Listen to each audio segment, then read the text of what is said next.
When there are conflicts between dependencies in a Maven project, Maven uses a well-defined set of rules to resolve the conflicts.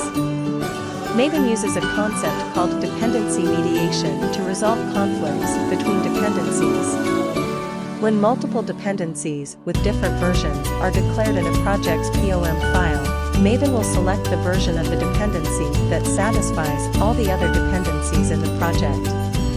Maven also uses a set of predefined rules to determine which version of a dependency to use. The rules are as follows. 1. Nearest definition rule. Maven selects the version of a dependency that is closest to the project in the dependency tree.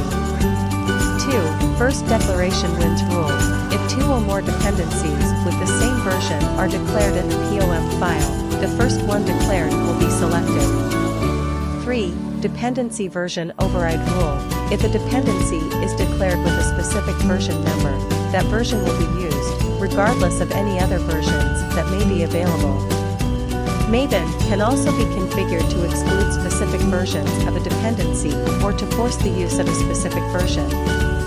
Overall, Maven's dependency resolution mechanism ensures that conflicts between dependencies are handled in a predictable and consistent manner, and that the correct version of each dependency is used in the project.